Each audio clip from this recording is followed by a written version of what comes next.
All right, we are back. Davis Mills trying to punch it in here for the Texans. Gross. That was gross. Incomplete pass. They are going to give the ball over to the Titans at the 1 yard line. 16-6 lead, though, in that one. The Titans have done nothing offensively, which is not a surprise to anybody that's watched the Titans this year. They have done nothing offensively all year. And they are 9.5-point dogs right now with a 31.5 total. I mean, I'm not betting that game anymore. Joe already cashed his Houston first half ticket, but there is some really you can't get games like this and play like this, Joe, any other time really than week 18 of the weird stuff that's happening. Yeah. And a lot of it is weird here. But we're also starting to see, I mean, what a difference the second half makes. So we're starting to see maybe Tampa Bay put it together. We're starting to see Washington finally put it together. There is a lot still to be playing for here with Tampa and Atlanta, who turned the ball over again and has given it to the Panthers, who have a big fourth down, I believe, coming up. On the 12-yard line, I think it looks like, of Atlanta. So I don't know if they're going to kick the field goal, or if what are you kicking field goals for if you go Panthers? You might as well just go for it at this point. But 24-17, my goodness. These games are going to come down to the final 2 minutes, and something crazy is going to happen in all of them here, Mike. These games are at least more competitive than what we've gotten over the last couple of weeks, aren't they? Yeah, I would say so. Like, even the Giants haven't done anything today. That game's going to be over. Well. Jeez, that game's going to be over by 3:30. I mean, we're in the fourth quarter already of the Giants game. They've got 3 points. There you go. Panthers touchdown. Tommy Tremble back in the end zone on 4th and 1. So they didn't kick, and they did go for it. And they're going to tie the game with an extra point right here. You should know that Trey Lance actually having a pretty good day today. We know Marcus Mariota is now in. He's 5 for 5 with 60 and a touchdown is Mariota. Trey Lance, 16 of 27 for 196. He's also run for 26 yards today. My good buddy Steve Anders, a big Commanders fan, watching, sending us screenshots from home. So shout out to my guy Steve, an old BC buddy. And there's the Cowboys gashing the Commanders defense as I say it. So they need this game, but their starting quarterback is on the bench. I think the perspectives of the coaches have now come into play, Joe. Yes, yeah. And I think it's kind of laughable right now because they're trying to sell it on the broadcast, which cracks me up, that Washington learned that Jordan Love is banged up and is not hurting. So they figured, I swear to you, this is what they're trying to sell on the broadcast. Yeah, pretty funny. So apparently they checked on the status of Jordan Love, did Washington at the break, and once they realized he wasn't available, they decided to put in Marcus Mariota. Pretty funny stuff. And by the way, Baker just threw an interception, so awesome. There you go. Yep. This is the NFC South. You know what, though? Is a perfect way to end the season. The NFC South's all playing each other, and the games are wild. Yes. We talked about it from like week 2 on, that the NFC South is the craziest division. There are other highly competitive divisions, but as far as the wildness of the games, defensive touchdowns, muffed punts, upsets, all kinds of crazy stuff goes on in the NFC South. And here we are, 24-24, Panthers-Falcons. What was the pregame? The pregame total on that one?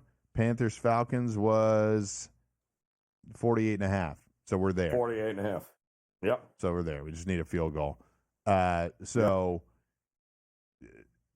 one game, the division that hasn't been that exciting this year, the AFC South. We have a 20-13 game and a 16-6 game, but we'll keep going through all these spreads here. Baker throws the interception.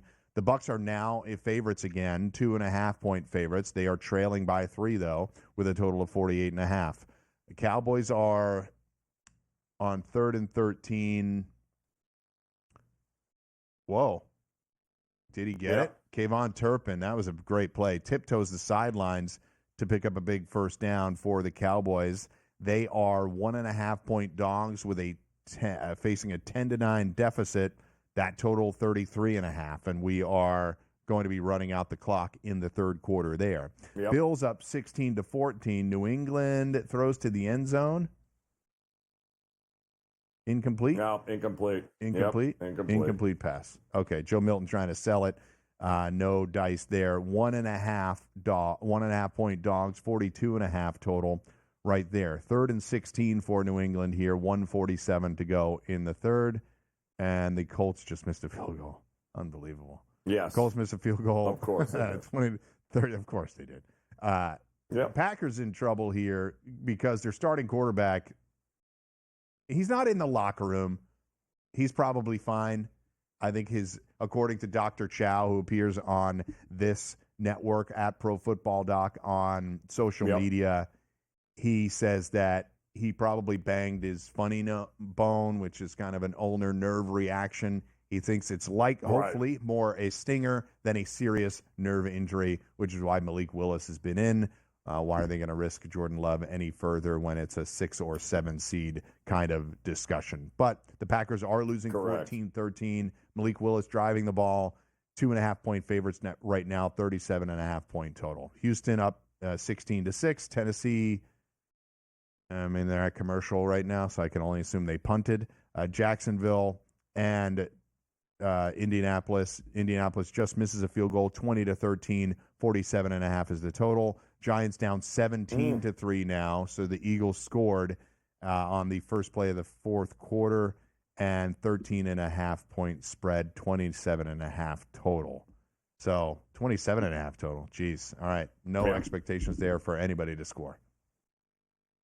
Yeah, zero expectations for anybody at this point. And they're definitely not done scoring in Atlanta and Carolina. And they almost just broke off a monster run, Green Bay. It does look like they have crossed over.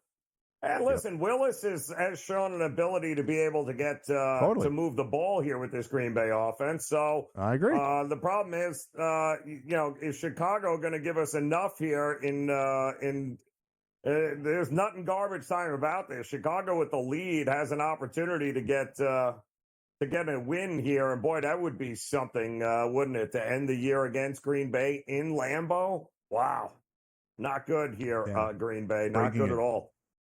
Breaking a 10-game losing streak. I know Packers fans will excuse it and say that Jordan Love is out, but it was ugly when Jordan Love was in. Mm-hmm. So. There you go. You know the crazy the Bengals are going to end the season on a 5-game win streak, and it is looking dire for them to make the playoffs. Yep. You know, they need 2 losses. Miami could lose, obviously, as Joe stated earlier, and we talked about the weather being a factor here. But the Broncos, I mean, 10.5 is too many to lay, but we expect the Broncos can get a close win here. They nearly beat the Chiefs at full strength mid-season.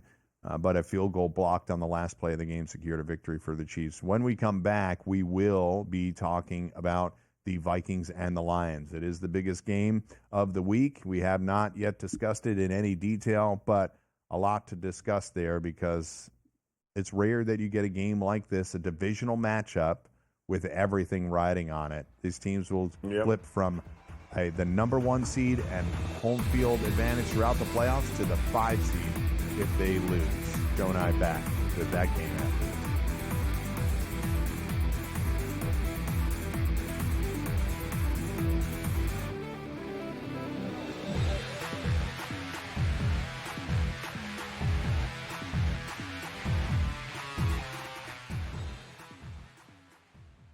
So my team didn't win this weekend, but I still did with this app that's taking over the game. Sports Millions Pick'em lets you make quick and easy predictions. Pick your favorite players, go higher or lower, and you can still win big even if your team loses. Plus, the multiplier is insane. With just a few picks, you can win big money.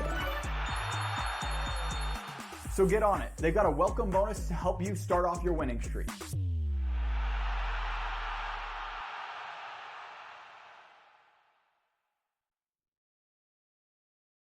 Anyone that's been to a sporting event, the atmosphere before a game, I think Game Time Decisions has that same exact atmosphere. This is our arena.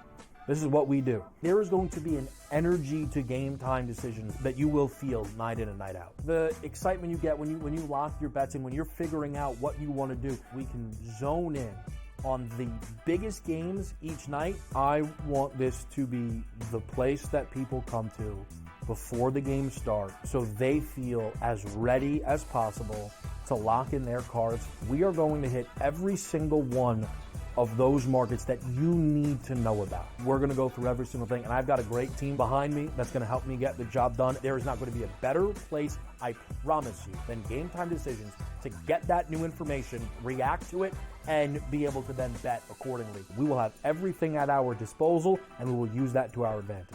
I'm Kevin Walsh. Tune into Game Time Decisions from 6 to 8 p.m. Eastern on Sports Grid. Your gut says Miami is going to win, and you should take the over. Your gut also said your NFT selfies would only go up in value. They didn't. But your head is on Sports Grid and knows the QB is in concussion protocol. The backup has a 45 QBR against the zone coverage. The New York D has the most sacks in the league. So yeah, trust your head. It's smarter to be on Sports Grid. Two guys that can do it all. Too much electricity this morning. This is a good time. We're having a lot of fun. I had to do a triple take. Ka-ching! Why? Because of parity. I didn't mean to offend. Yeah, it's not going to happen. Load management is a dirty word. Let him rip. You know what? Circumstances provide the results. What? How do you do this once? Oh, Donnie, you got such a good show there. A network that is booming. The Early Line, only on Sports Grid.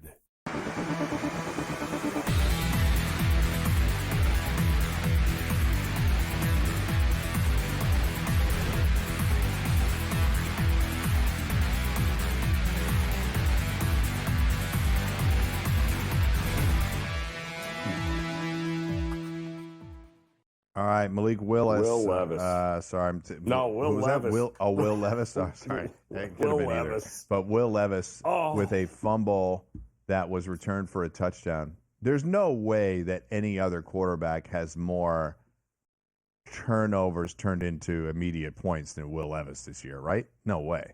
No way. He Fumbles almost and gave up pick another one to a sixes. 300-pound guy. I think Jarek Barnett. big old 95. Yeah, Barnett was it? Yeah. Yeah, 95. My Yeah. goodness. And by the way, Baker Mayfield he just ran it the whole overthrew way. a wide open Mike Evans, who would have been to the house for a touchdown. Wide open. And they've dropped the punt and they flubbed. Wow. The punter dropped the snap, was hit, and got it off. I would say it's a 10-yard punt for the Bucs. Yep. What a disaster. Jake Ferguson? Was that? Yep. Did he catch that? I Did he think catch that? He did. That might be the best catch of the year if he does get that down Wow. there. Yes. Toe tap. He's still Did he hold bobbling it. on to it? He was still No. bobbling it. Yeah. I don't think they're going to give that to him. That's wild. Okay, folks. So let's talk about the big game of the day. We got Vikings-Lions. Right now, that spread sits at 2.5. The Lions are the home team. Yep. Makes sense. 2.5 for 3. You're in 2 14-2 teams.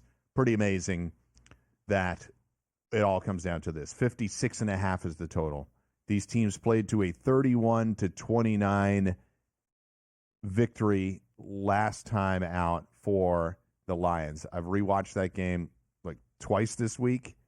It's constantly on other networks, and I'm rerunning it and watching it. The Vikes got out to a quick lead in that one, 10-0. Lions come back, make it 21-10, and then it was a slugfest the rest of the way with a Jake Bates field goal to win it 31-29 with seconds left in the game. So, Joe, this is for the number 1 seed in the NFC, home field advantage throughout the playoffs. What do you like in this one? I think it's a coin flip game, one way or the other. I wouldn't hate people looking to tease up the Vikings to 8.5.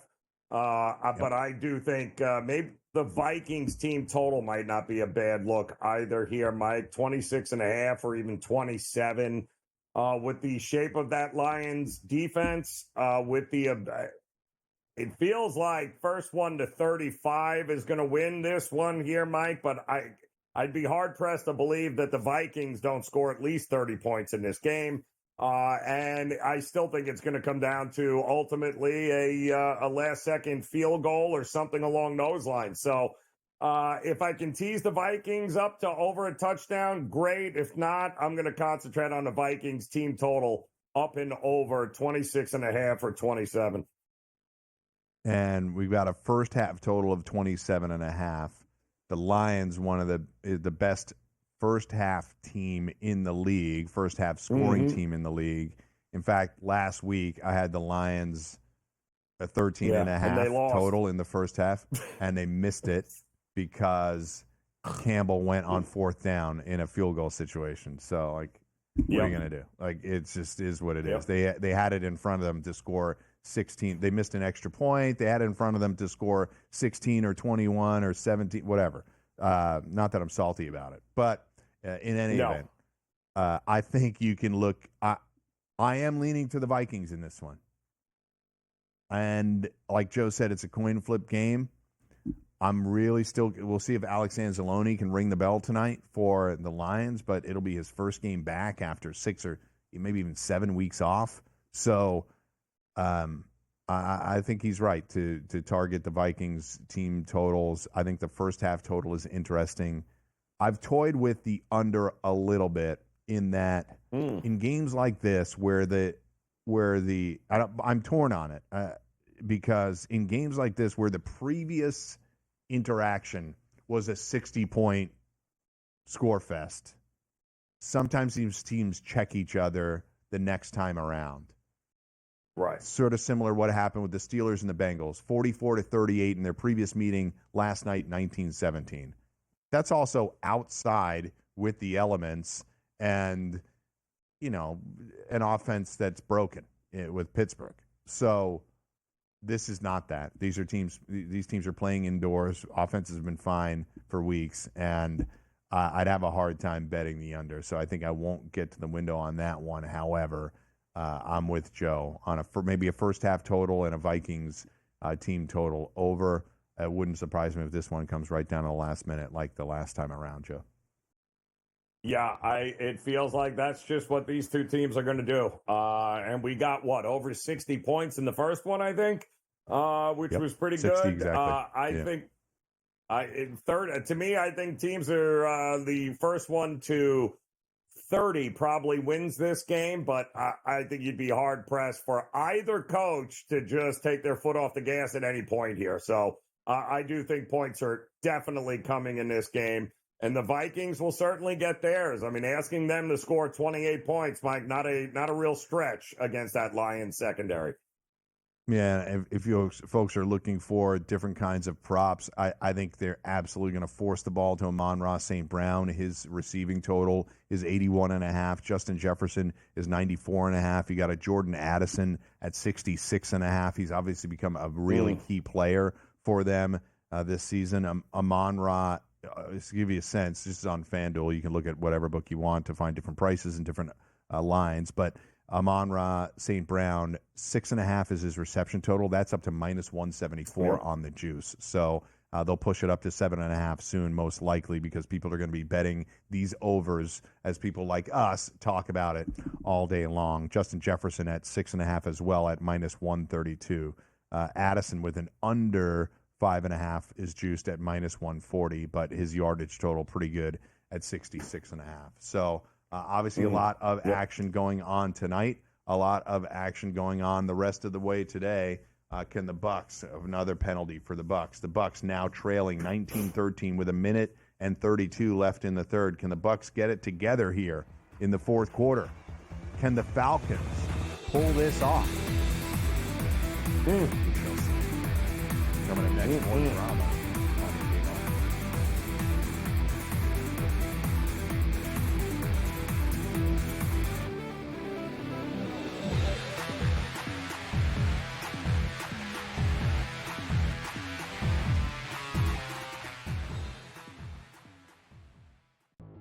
We'll be right back.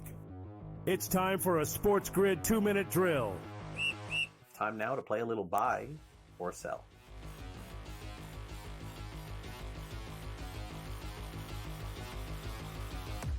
Kansas City Chiefs, George, will win their third straight Super Bowl. Are you buying or selling? They do seem to be hitting their stride. All right, they get now, 3.5 weeks off here, get everybody healthy. Mahomes the ankle, Kelsey gets the rest. Chris Jones, who missed that game on Christmas, now he gets the rest of it. He's an extremely important part of that defense. So they're looking good. They're covering spreads now, something they weren't doing. Now they're actually winning legitimate games. That being said, that offensive line is still bad. All right, and I think there'll be teams that take advantage of that. No, I'm selling. I'm selling here. I don't even care if I believe this or not. I'm selling. I do not want to see this. I do not want to see the Chiefs win again. This has not been a fun year watching them. They've gotten lucky. They've gotten some calls. No, please no. Jamar Chase will win the receiving triple crown this season. Yards, receptions, and touchdowns. George, you going to buy or sell this? I'm going to sell this. I'm going to say he's great. He's going to have a lot of great numbers here, but I'm going to say no, he won't get the receiver crown. Maybe 2 out of 3. He'll just miss. He'll do a little Aaron Judge. Won't get the average. All right, I'll play the buy. I'll play the buy card just to play something different in the end, and he was my best player in fantasy this year, so I'll say buy there. I'm going to skip ahead, Sam, to the last one, the running back here. Bucky Irving, who's been fantastic for Tampa Bay, will be a top 8 running back in drafts next season. Is this buy or sell? Assuming everybody comes back, Godwin, Evans, Mayfield, I see no reason why they wouldn't. I'm going to buy this, Craig. I'm going to buy. I think Bucky Irving is going to be that guy. It's a heavy passing offense, lots of touchdowns. Buy. Fantasy Sports Today, your weekend source for year-round fantasy insights. 8 a.m. to 11 a.m.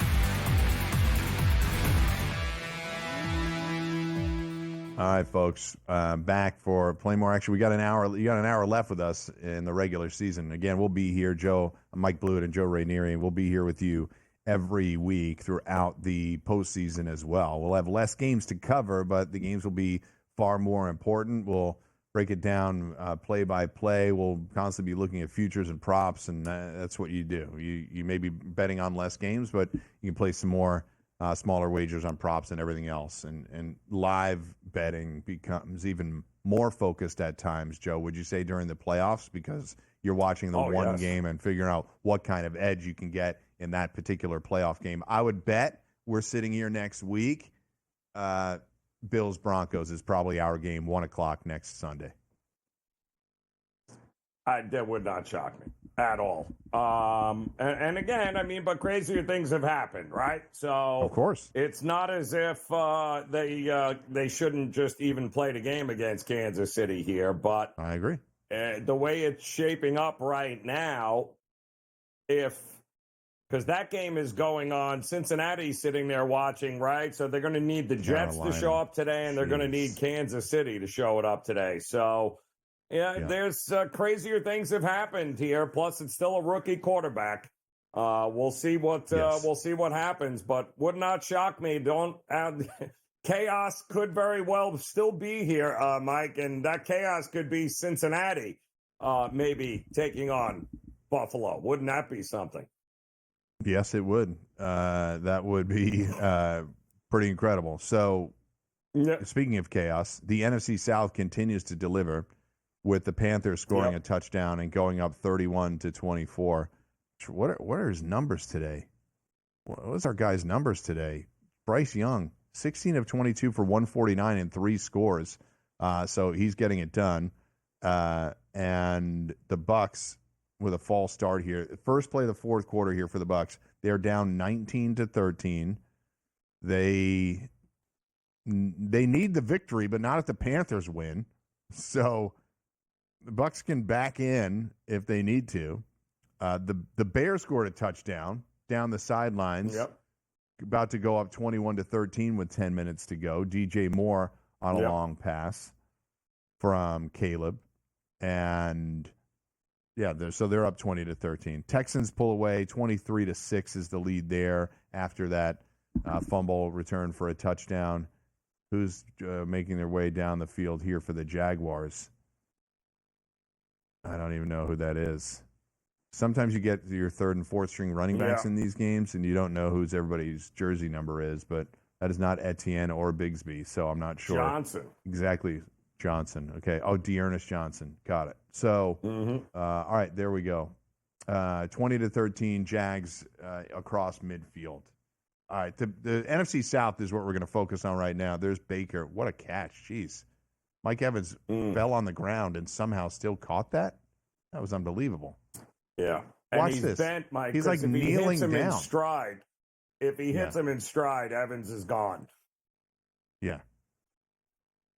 Yeah, he fell. Which is the And craziest. he still caught it.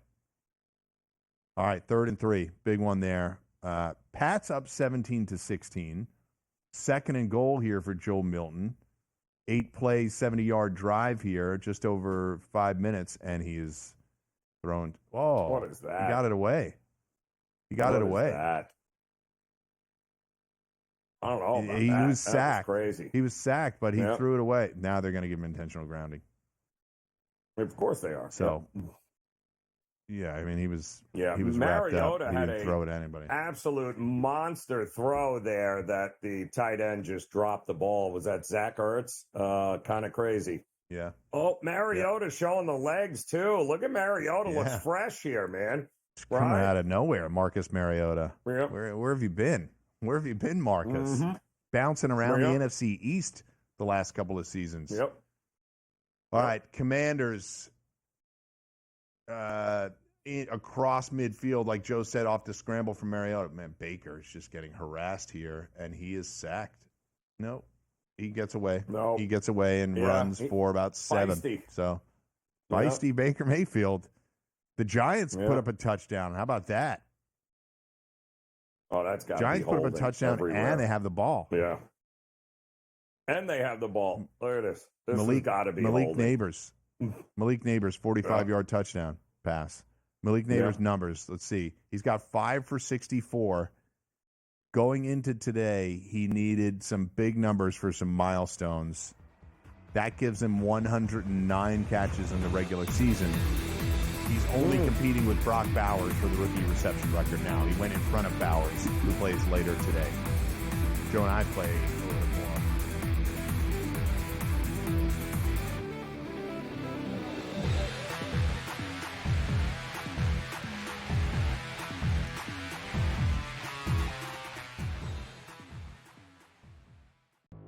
We'll be right back. It's time for a Sports Grid 2-minute drill. Time now to play a little buy or sell.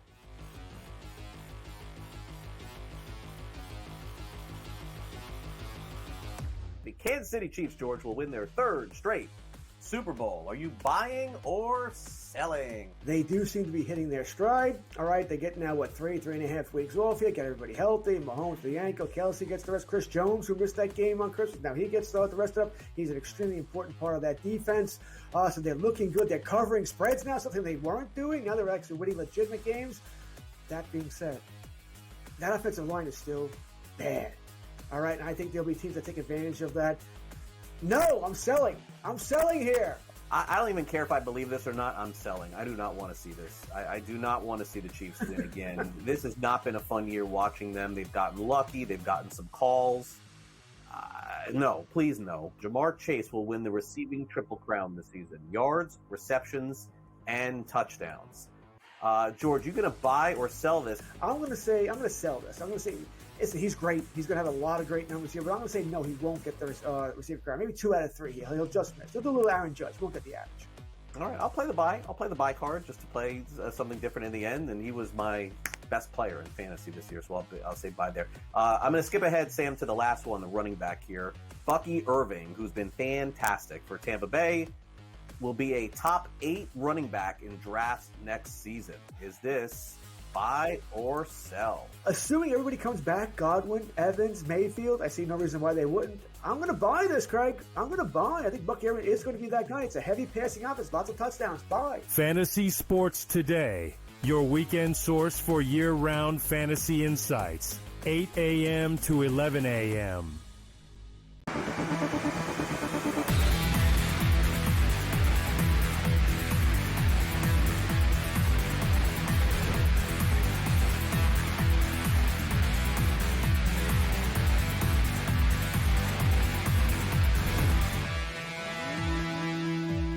All right, biggest play of the Tampa Bay Bucs season on 4th and 8 after a failed Baker Mayfield keeper rollout. He throws a bomb to Jalen McMillan, and he complete pass. Unsportsmanlike conduct on the Bucs after the play. It's going to move it back, but that play does count. Really, just a terrible. Oh, you know what? They flagged Jalen McMillan for a hand gesture that they said he was showing gun signs, but he was. It's first down. Isn't that a first down? Isn't that what they always do? Yeah. He didn't. I don't think that was his intent, but you can't make that definitely wasn't. Finger gesture. Yeah. He wasn't pointing guns at anybody. He just pointed his fingers. If anybody's watching at home, sort of like this, to go first down. And they flagged him 15 yards for that, their 8th penalty of the day. But nonetheless, a massive play for the Bucs, and that puts Jalen McMillan, for those of you that had his props, over it by a half a yard. His prop for the day was 41.5. That is 42 yards on a 33-yard completion from Baker Mayfield to Jalen McMillan. Mike Evans, 5 for 50. There was a lot of discussion about his props for this week because 85 yards to get to 1,000 on the season. He's one of the only I think it'll be him and Randy Moss maybe are the only two to hit their first 11 seasons of 1,000 yards. Do I have that right? It's something like that. I'll check it during the break. But I think it's just those two. Building a Hall of Fame career, this would be first 11 seasons with 1,000 yards. So here we go, 19-13, first and goal for the Bucs. That spread is now back to, let me find it for you, is now back to, I don't have it. There it is. Bucs 1.5-point favorites, down 16, down 6, 19-13. And they are down 6, laying 1.5. First and goal, 42.5 is the total. Joe, you have a little bit of a conundrum because the Bears are holding the lead 21-13. You need some more points, but a touchdown and an extra point will do it, right? Correct. 13-34. Well, that would push it. Yeah. That would push it. That would push it. So you need the 42. And it may come down to somebody going for a 2-point conversion in order to get that done. Yes. All right. Yeah. And now it looks like, Bears are going to have the ball back, I believe, right? So, with 7 minutes to go. So, now, listen, maybe a Caleb Williams pick 6 would be interesting. But right now, I think they're in trouble here, Green Bay. They just can't get any. They can't get any offense going at all right now. So, rough sledding here for the Packers. Let's see what Caleb's numbers are on the day. We have Caleb Williams, 16 of 21 for 115 and a touchdown. DeAndre Swift, 52 yards and a touchdown. Been a pretty conservative effort all the way around for both teams. We obviously had the punt return touchdown, which is really the difference in the game at the moment. What is going on in this Bucs game? Can't run a play? It's first down. First down for 5 minutes. What are we doing? I have no idea. Makes no sense. Unless they overrode it. Wait, why? I think it was a ball spot scenario. I think they're trying to figure out where to spot the ball. Gotcha. So they are now outside of the red zone after that penalty. And, they're still in a timeout. They're explaining it to Darren Rizzi right now as well. All right, Trey Lance moving the ball down the field. Dallas has the ball inside the red zone, a first down inside the red zone. Yep. Trailing 16-12, 9.5 minutes to go in that one. But Dallas fighting hard to the end. They are 1.5-point dogs right now, but about to potentially score. They need to go for a touchdown, though, as they trail by 4. 38.5 is that total. New England did kick a field goal earlier. That one now 20-16 New England. Make sure I have that right. I believe I do. I'm trying to find it. There it is. 17-16 New England. Sorry. What happened here? Wasn't it? Didn't they just kick a field goal? No, it's 20 to 16. 20 to 16. Okay. Yep. Sorry, my screen didn't refresh. They are laying 3.5. They have the ball 39.5. Another penalty on the Bucks. Jeez. Unreal. All right. NFC South, baby. All year long. Yep. And it looks like Bijan Robinson, they were just going on 4th and short, and did he not get it? Is that what that play was? I think so. No, he did get it. He did get it. Oh, he did First get and it, 10. yes. Barely. And he got it. Oh. Immediately fire off with a false start. So the Falcons will be 1st and 15 from the 15-yard line, basically. Yep. They're trailing 31-24 in a game they have to win, and they are laying 1.5 right now. You got to be feeling good if you're a Panthers backer today. 68.5 is that total, Joe. Amazing. We talked about it at the open. You could probably pick your number on that. Yeah. Wow, that was quick. I don't know what they're doing in Chicago. Chicago got the ball first and 10 from their own 20 and proceeded to lose 5 yards on there. Just the most amazing thing I've ever seen there. Gerald McMillan, didn't look like he's signaling any first down on that one. Is he in? Woo. Is he in? One drags it. He's got it. That's a catch of his life. He played in some big games at Washington last year, but he just put the Bucks up in a kind of win or go home scenario for them. And they have taken the lead now, 20-19. So, yeah. Oh, I still need a field goal from the Bucks.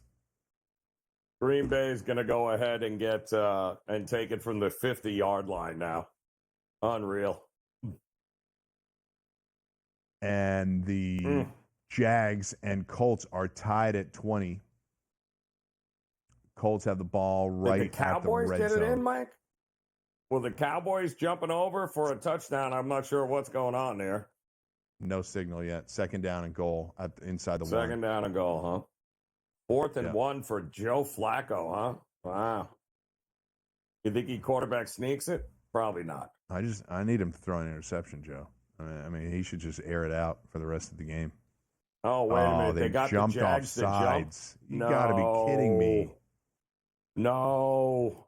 Did they move? The Colts moved. Oh, wow. Look at Buffalo. Buffalo going for it on 4th and 5. Look at this, Trubisky.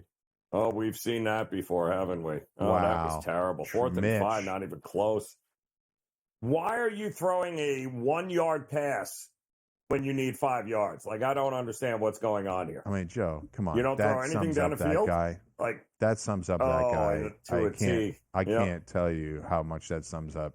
I watched him play enough, and I'm not beating up on individual players. I watched Mitch play enough to know that he was going to make a play like that. So here's what happened in that fiasco with the Colts and the Jaguars, where people are pointing opposite sides. The Colts ran it down to try to get the Jags to jump off, except they ran it down to 0. Delay of game, 4th and 6. They're kicking a field goal.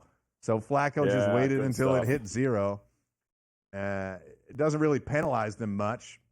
They didn't appear to have any intent of snapping the ball. It's just a 45-yard field goal attempt instead of a 40-yard attempt, and it is good. So 23-20, Colts will take the lead. Let's see if we can get the Jaguars back in the mix here. How about throw Brian Thomas the ball? How about we do that? He's only the best player on the entire team. So, and touchdown his stats Cowboys, today. By the way. There you go. There you go. Cowboys get over the goal line there. Brian Thomas, 5 for 78. All right. I'm in good shape. Wow. A couple more catches. Let's get a touchdown for our guy, Brian Thomas. Cap off the Sterling rookie campaign.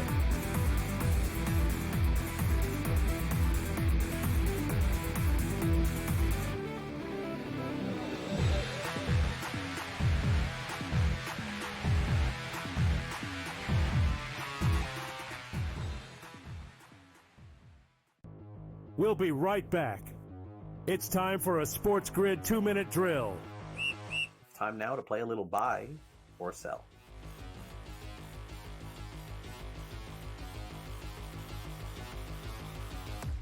Kansas City Chiefs, George, will win their third straight Super Bowl. Are you buying or selling? They do seem to be hitting their stride. All right, they get now, 3.5 weeks off here, get everybody healthy. Mahomes with the ankle, Kelsey gets the rest. Chris Jones, who missed that game on Christmas, now he gets the rest of it. He's an extremely important part of that defense.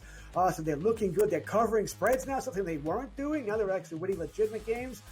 That being said, that offensive line is still bad. All right, and I think there'll be teams that take advantage of that. No, I'm selling. I'm selling here. I don't even care if I believe this or not. I'm selling. I do not want to see this. I do not want to see the Chiefs win again. This has not been a fun year watching them. They've gotten lucky. They've gotten some calls. No, please no. Jamar Chase will win the receiving triple crown this season. Yards, receptions, and touchdowns. George, you going to buy or sell this? I'm going to sell this. I'm going to say he's great. He's going to have a lot of great numbers here, but I'm going to say no, he won't get the receiver crown. Maybe 2 out of 3. He'll just miss. He'll do a little Aaron Judge. He won't get the average. All right, I'll play the buy. I'll play the buy card just to play something different in the end, and he was my best player in fantasy this year, so I'll say buy there. I'm going to skip ahead, Sam, to the last one, the running back here. Bucky Irving, who's been fantastic for Tampa Bay, will be a top 8 running back in drafts next season. Is this buy or sell? Assuming everybody comes back, Godwin, Evans, Mayfield, I see no reason why they wouldn't. I'm going to buy this, Craig. I'm going to buy. I think Bucky Irving is going to be that guy. It's a heavy passing offense, lots of touchdowns. Buy. Fantasy Sports Today, your weekend source for year-round fantasy insights, 8 a.m. to 11 a.m.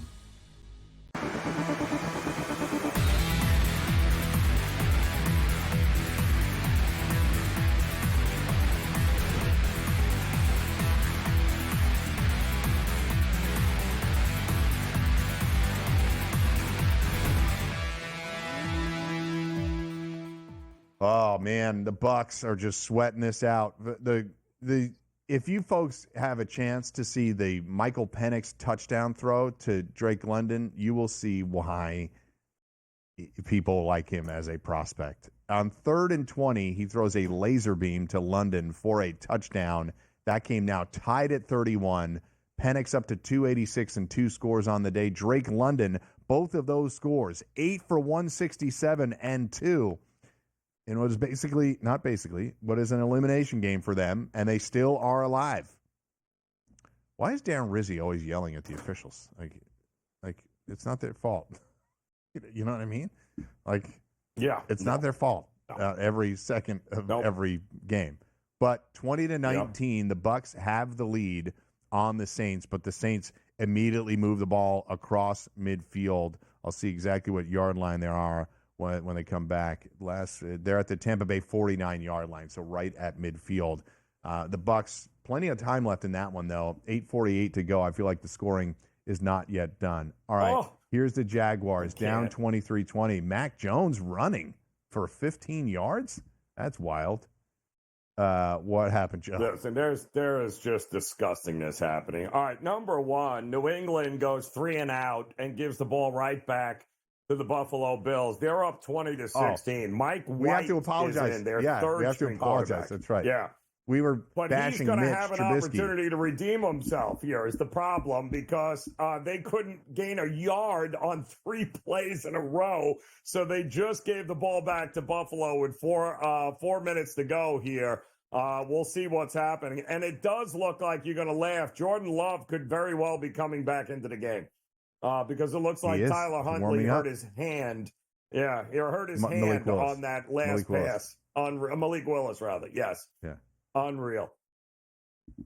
All right. Well, Tennessee, if Will Levis scores a touchdown and gets a 2-point conversion to cap off his Titans career, and God bless. But good for him. 23-14, 2:41 left in that game.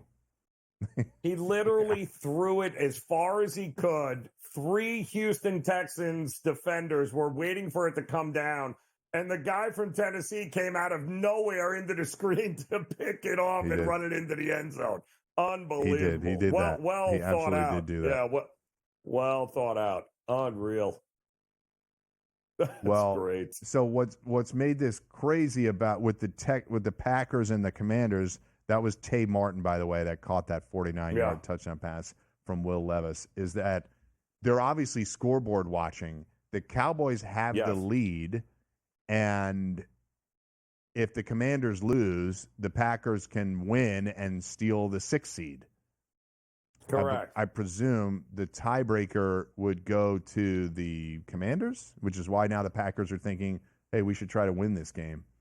It's 21-19, 3rd and 3. Caleb Williams at his own 39 with 3:33 to go. 3rd and 3. So threes are wild. We'll see if Caleb can get a completion. And he does, man. All right. First down. First down, Bears. That'll kill a lot of clock here. And the Packers are going to try to have to manage this now.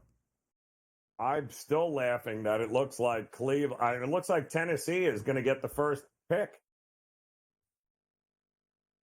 Yes. If you can believe that. The Bills are punting with 3:26 to go. Yeah, the Bills are punting. Yeah, down 4. They're punting. Makes total sense. And I just assume New England's just going to hand it off the rest of the way, right? Just if they're trying to win, like they're just going to grind clock here. Do the Bills start using? Bills aren't going to use timeouts or anything like that. You know, it's just and they're getting a huge return. Yeah, New England across the 50. So that one might be over, and the Pats are going to lose the number 1 pick. But the Giants did it last week. The Pats do it this week. Tennessee. Is it 23-16? All right. That's a 1-score game. Yep. All right. Let's focus on the NFC South because that's real action too. The Giants the Giants and Eagles game is still going. But I think we're kneel down. Are we in kneel down territory yet? Not yet. 17-13, by the way. The Eagles are covering, but the Giants have fought. Now they're going to fight? The Giants and the Eagles are going to fight now? Of course. Where were you the Why last not? 16 weeks? Last game. That's all. Get in there. Does Washington have a chance of getting the ball back here, or? Yeah, it's 4th and 6. They're punting. Wow. Dallas is punting. Mariota's going to have a shot to win this. Mariota's got a chance. Yep, he's got a chance, or at least tie it. Right? We could get some extra football. Yeah. The Bills are calling timeouts to try to get the ball. Yeah, back. that makes total sense. 2nd and 3 though.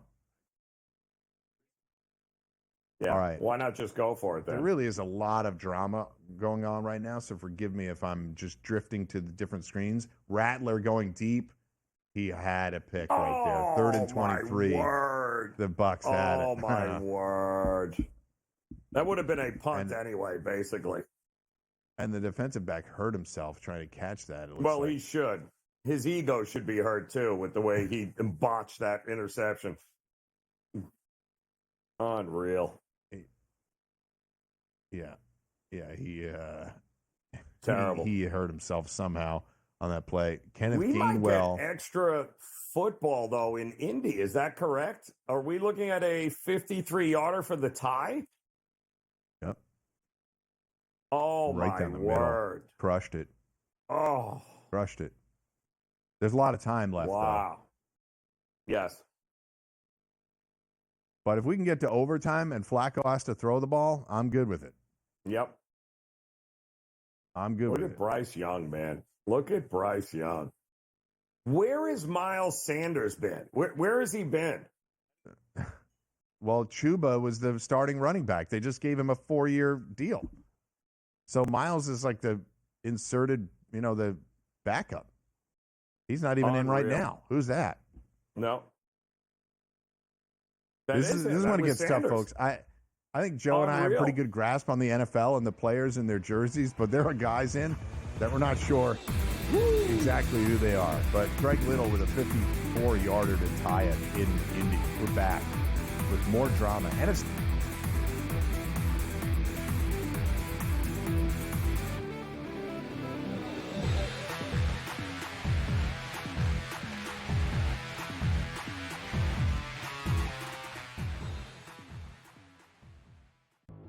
We'll be right back. It's time for a Sports Grid 2-minute drill. Time now to play a little buy or sell.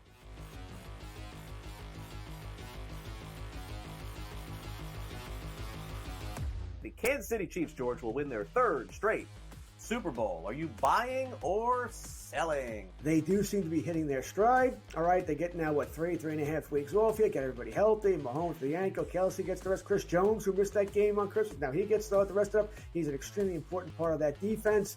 So they're looking good. They're covering spreads now, something they weren't doing. Now they're actually winning legitimate games. That being said, that offensive line is still bad. All right, and I think there'll be teams that take advantage of that. No, I'm selling. I'm selling here. I don't even care if I believe this or not. I'm selling. I do not want to see this. I do not want to see the Chiefs win again. This has not been a fun year watching them. They've gotten lucky. They've gotten some calls. No, please no. Jamar Chase will win the receiving triple crown this season. Yards, receptions, and touchdowns. George, you going to buy or sell this? I'm going to sell this. I'm going to say he's great. He's going to have a lot of great numbers here, but I'm going to say no, he won't get the receiver crown. Maybe 2 out of 3 here. He'll just miss. He'll do a little Aaron Judge. He won't get the average. All right, I'll play the buy. I'll play the buy card just to play something different in the end, and he was my best player in fantasy this year, so I'll say buy there. I'm going to skip ahead, Sam, to the last one, the running back here. Bucky Irving, who's been fantastic for Tampa Bay, will be a top 8 running back in drafts next season. Is this buy or sell? Assuming everybody comes back, Godwin, Evans, Mayfield, I see no reason why they wouldn't. I'm going to buy this, Craig. I'm going to buy. I think Bucky Irving is going to be that guy. It's a heavy passing offense, lots of touchdowns. Buy. Fantasy Sports Today, your weekend source for year-round fantasy insights, 8 a.m. to 11 a.m.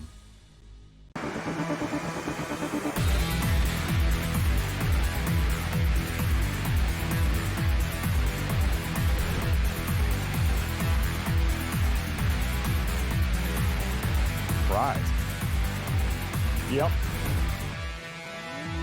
All right, folks. Bryce Young scrambles for a touchdown. They go up 38-31. There are 4 minutes to go in that one. It doesn't feel like the scoring is stopping. 75.5 is the total. Atlanta now getting 5.5. And that one feels like it might be going to overtime. The Bucs do have the ball after a punt, 20-19, just under 7 minutes to go. They are 1.5-point favorites, up by a point, 42.5 total. Washington now. So the biggest development that happened while we were gone is that Chicago, on a play where it looked like Caleb Williams may have audibled into a pass, throws it. DJ Moore catches it, promptly has the ball knocked out of his hands, and Green Bay recovers it. There are now 1 minute and 10 seconds to go on a 3rd and 2. They could use a first down here. They have 3 timeouts and are down 2, and they don't get it. They got dropped for a loss. No, that's what in the world are you running there? Everybody was coming from the middle of the line. What are you doing? I mean, this is now a 55-yard field goal. The Bears called timeout. 4th and 4. Why the hell did they do that? Now LaFleur is debating whether or not to do it. No, the Packers called the timeout. Well, I guess makes sense. Figure out what you want to do. The time doesn't matter after this. Chicago can just run it out if they miss the field goal. But unreal, Mike. All right, fair question. I don't know Frank what they were saying doing. why That play calling is terrible. I think they are play calling it is terrible. Terrible. I think you have to call the timeout there in case you were going to run a play. But now, to Frank Bartunik, our producer's point, she's talking in the background and coming up with good points. New England kicks a field goal, by the way, to go up 7. Let's see if Mike White can push this one to overtime. All right, McManus from 55 for Green Bay. But they've called a timeout, so the Bears, even if they kick this field goal, the Bears are going to have a minute, 50-something seconds, and a timeout to go back the other way. And he hit it, Mike. Wow, and he line hit drive. It. Well, and that gives me 3 field goals on the day. So Let's go, yes, Let's go, buddy. And the over. Woo! And the over. Wow. And the over. Amazing. Wow. And what is Washington doing? Is Washington anywhere in field goal range? 19-16. They just got a first down on a key catch here. They are at their own 42. False start. Put it back to their own 37. Clear false start by the guard. All right, see what the Bucs are doing. Liam Cohen on the sidelines. 3rd down, 4.5, and counting. 3rd and 14 for the Bucs. It's a big one. The Falcons with 3:40 to go. Down 7, 1st and 10. By the way, Eagles win 20-13. Eagles cover. That game goes under the number. Goes final. Giants go home. They will get the seeding is undetermined as of yet because New England is still alive in their game. Barely. Tennessee, that's it. Tennessee loses. They will get the number 1 seed unless New England loses. So New England had an opportunity to be the number 1 seed and leverage that pick. They obviously don't need a quarterback. At least they're not going to make the move on a quarterback. What are the Bears doing? Bears go for another trick play on a return. It does not work. 48 seconds left. They have 80 yards to go. Well, not that long. They can kick a field goal to win it. So you got to give them 30 plus, 20. I call it 40 to 50 yards for them to get into field goal range. All right, here's Mike White, our hero. Mike White. Can he be the New England Patriots fans' hero? All right. Here we go. Michael Penix to Drake London. Jeez, how many yards does Drake London have now? He had 8 for 167 before that, and he picks up about another 10. Michael Penix might be over 300 after that one. Okay. What happened there with the Bucs? 20-19. The clock is stopped. 1st and 20. They started on their own 5, right? Didn't they start on their own 5? Yeah, because of the penalty on the. Wow. They're on their own 30 now. The Bucs might not put up any more points the rest of the day. They're in 4-minute offense, but they're throwing in their 4-minute offense right near the 1st down. All right. NFC South action is fierce, and Washington trying like hell to get a field goal to push that one to overtime. Mike and Joe back with hour number 4. Okay.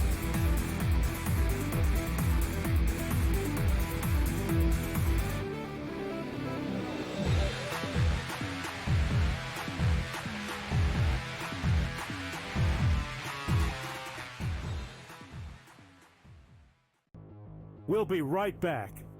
It's time for a Sports Grid 2-minute drill. Time now to play a little buy or sell.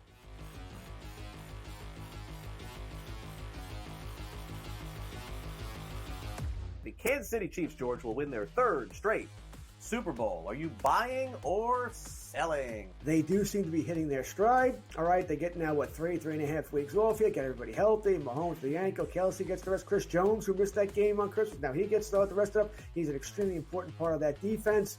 So they're looking good. They're covering spreads now, something they weren't doing. Now they're actually winning legitimate games. That being said, that offensive line is still bad. All right, and I think there'll be teams that take advantage of that. No, I'm selling. I'm selling here. I don't even care if I believe this or not. I'm selling. I do not want to see this. I do not want to see the Chiefs win again. This has not been a fun year watching them. They've gotten lucky. They've gotten some calls. No, please no. Jamar Chase will win the receiving triple crown this season. Yards, receptions, and touchdowns. George, you going to buy or sell this? I'm going to sell this. I'm going to say he's great. He's going to have a lot of great numbers here, but I'm going to say no, he won't get the receiver crown. Maybe 2 out of 3. He'll just miss. He'll do a little Aaron Judge. He won't get the average. All right, I'll play the buy. I'll play the buy card just to play something different in the end, and he was my best player in fantasy this year, so I'll say buy there. I'm going to skip ahead, Sam, to the last one, the running back here. Bucky Irving, who's been fantastic for Tampa Bay, will be a top 8 running back in drafts next season. Is this buy or sell? Assuming everybody comes back, Godwin, Evans, Mayfield, I see no reason why they wouldn't. I'm going to buy this, Craig. I'm going to buy. I think Bucky Irving is going to be that guy. It's a heavy passing offense, lots of touchdowns. Buy. Fantasy Sports Today, your weekend source for year-round fantasy insights. 8 a.m. to 11 a.m.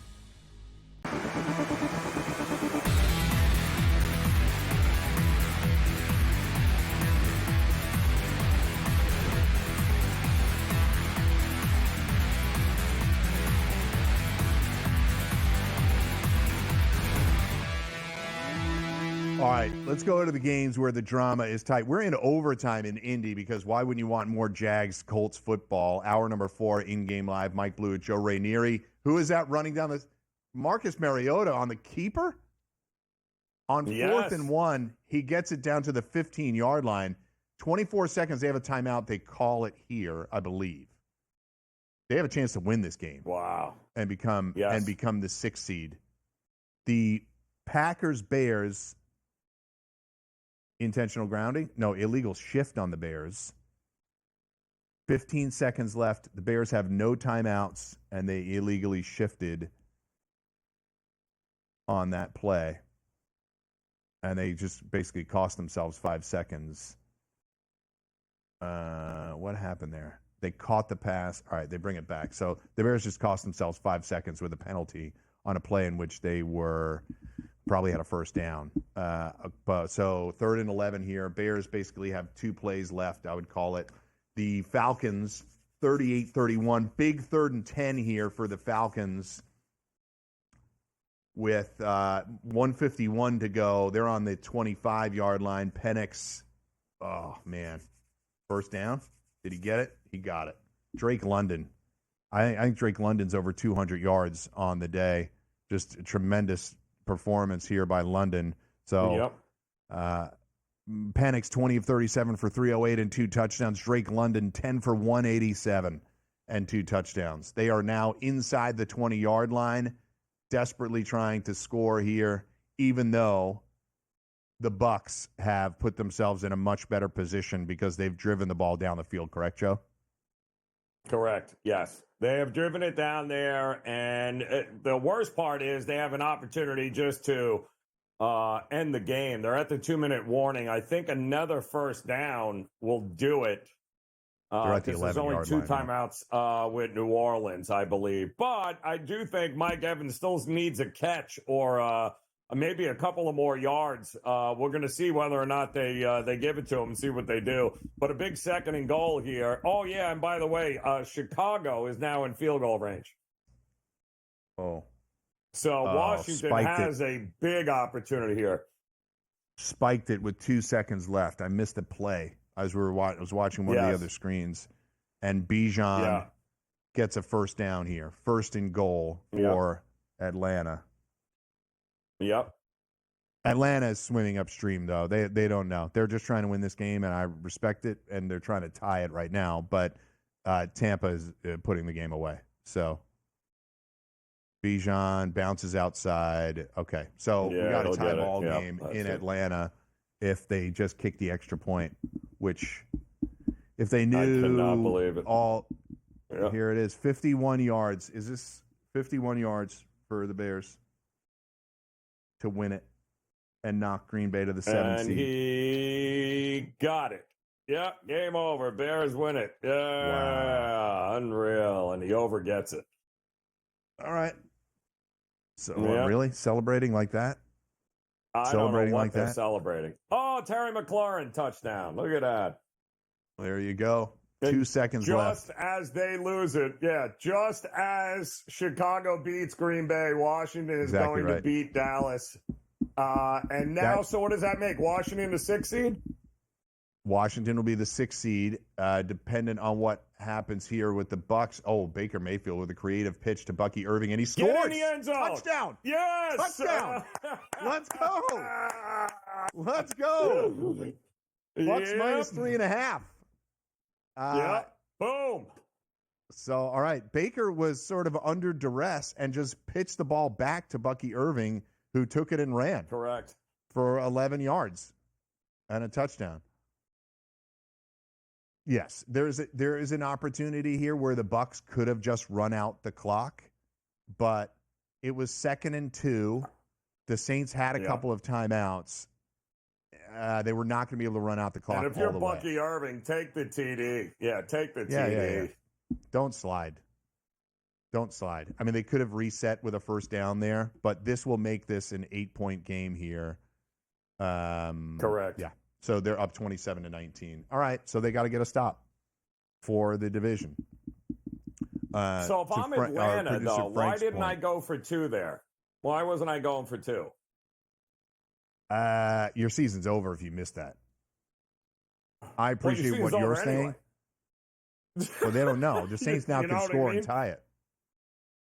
No, this game's ain't scoring. No. By the way, Spencer Rattler still has a pick 6 to throw in this game. I'm all for people going for 2 there. I'm all for going for 2, but I don't think Raheem Morris was going to do that. They've fought all the way back in order to tie this game. What's going to be sad, though, is they're going to be out of the playoffs and playing an overtime game against the Panthers in about a minute. That's the sad part. All right, but so the Bucs may have put away the division.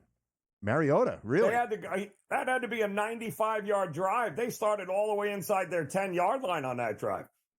I'll get you the exact numbers, and that's it. The Washington Commanders have won, and they've grabbed the 6th seed. They had it anyway because the Packers lost, but that was happening at the exact same time. So I think they scored the touchdown before the Packers lost. So I'll give you the exact data on that drive, Joe. That was an 11-play, 91-yard drive. Yeah, 11 plays, 91 yards for a game-winning touchdown to grab the 6th seed. And it will be Packers-Eagles next week, and the Commanders will play the Bucs or the Falcons. We know it's looking like the Bucs at the moment with an 8-point lead and 151 to go. But we're going to hear this. If the Saints tie this game, we're going to hear what Frank, our guy, is saying in the background. That why didn't Bucky Irving just slide? They would have had a first down, and they would have put it down. That would have made it I'm trying to think how much time there would be. The 2 timeouts, 140. Yeah, the Saints still would have had a minute left and a 5-point deficit if we play it out to where the Bucs run it down and kick a field goal. That's about what it would have been. Am I right about that? No, I'm off on the. Yeah, I'm right on the timing. Yeah, I'm right on the timing. Yep. It's right about that. 50-something seconds, and then you're putting yourself in a position where if the Saints do drive and score, then you lose. So they can't lose right now. And the Saints are across the 50-yard line. And just terrible tackling by Tampa Bay too, like awful. Terrible. All right, they do have Falcons 2 are alive too, right? They do. Yeah, they just took one. Yeah. 59 seconds left in Tampa. Bucs with an 8-point lead. See if there's anything to bet on there. No, everything's locked right now in a timeout. Atlanta, 30 seconds left. Atlanta getting the ball back with 2 timeouts, 3 and out for the Panthers. The Falcons do have an opportunity to kick a field goal here in regulation. That's a huge punch. So now my question is, that was a huge punch. Yeah. Oh, okay. What does the Charger game mean now? 5 seed. They win, they get the 5 seed. They lose, Steelers get it. That's what it is. So Steelers would play the Ravens if the Chargers win, and then the Chargers play the Texans, probably 4:30 on Saturday. If the Raiders get the upset, Steelers go to Houston on Saturday, and we'll figure out when the Chargers and the Ravens play. Yep. I haven't had that one worked out yet. Mike can jump back with our final segment after this.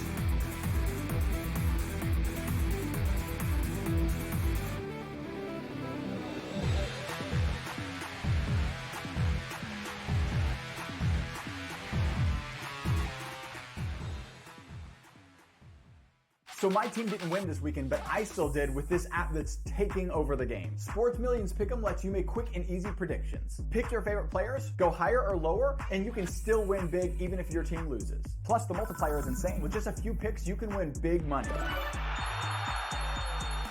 So get on it. They've got a welcome bonus to help you start off your winning streak.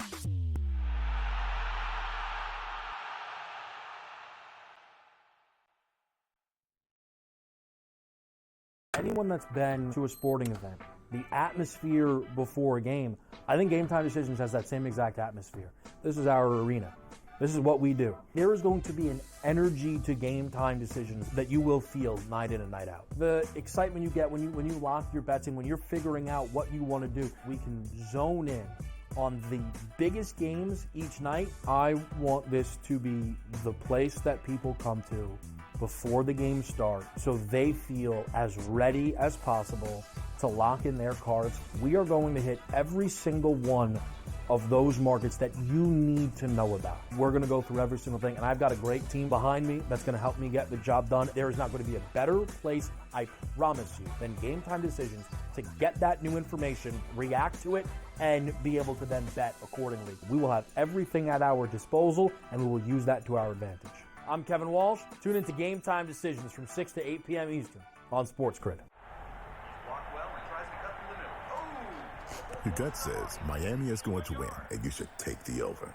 Your gut also said your NFT selfies would only go up in value. They didn't. But your head is on Sports Grid and knows the QB is in concussion protocol. The backup has a 45 QBR against the zone coverage. The New York D has the most sacks in the league. So yeah, trust your head. It's smarter to be on Sports Grid. The two guys that can do it all. Too much electricity this morning. This is a good time. We're having a lot of fun. I had to do a triple take. Ka-ching! Why? Because of parity.